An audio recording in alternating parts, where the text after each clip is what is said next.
సైన్యం హృదయం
आपदामपहर्तारं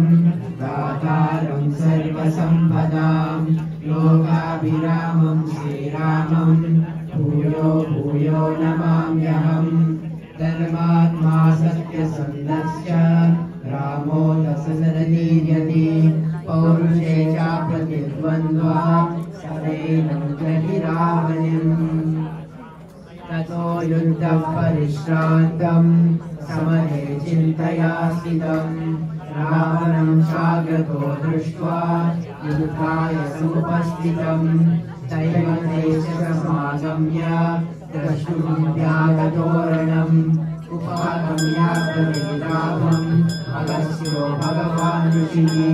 अगस्त्योवाच राम राम महाबाहो शृणुत्यं सनातनं येन सर्वाणि वत्सा समरे विजयिष्यसि आदित्यनयं पुण्यं सर्वशत्रुविनाशनं जरामरं जपे नित्यम् अक्षयं परमं शुभं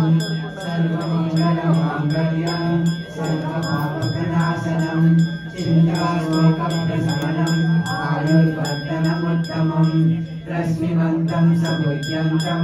देवासुरनमस्कृतं पूजयस्व विवस्वन्तं भास्करं भुवनेश्वरं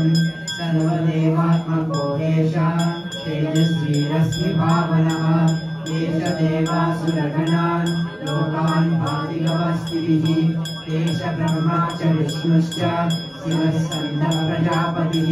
महेन्द्रो गणनकालो यमः सोमो यमापतिः पितरो वसवस्राद्यानि अश्विनो मरुतो मनुः वायुर्वह्निप्रजाप्राणः ऋतुवर्णप्रभाकरः आदित्यः सविता सूर्यः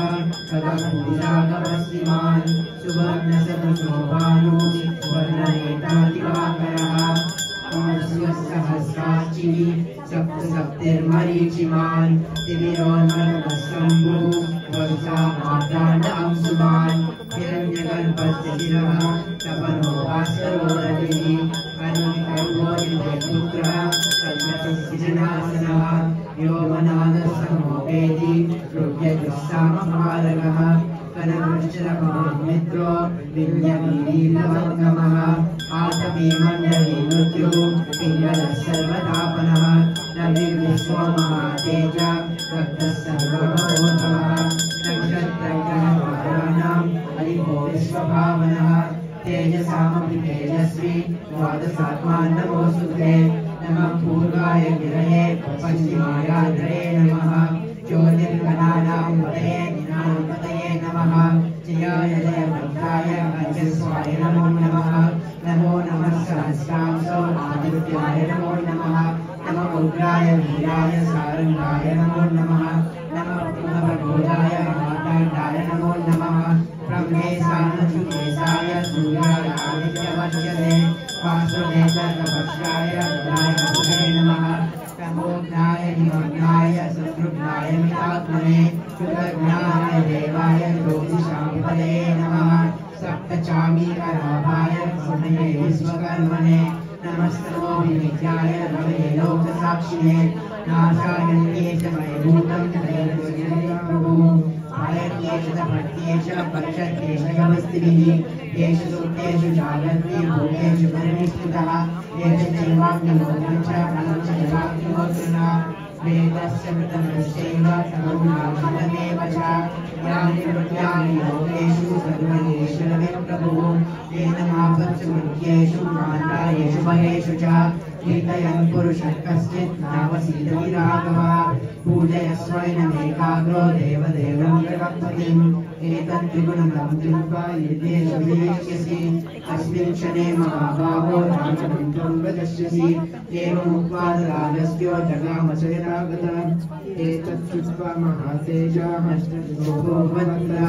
तारयामास सुप्रीतो राघवः प्रत्यात्मवान् आदित्यं प्रेषयित्वा तु परं हर्षमवाप्तवान् तिराचन्द्यासु जगूत्वा धनुर्धारयीयवान् रावणं प्रेक्ष्य दुष्टात्मा युद्धाय समुपागमत्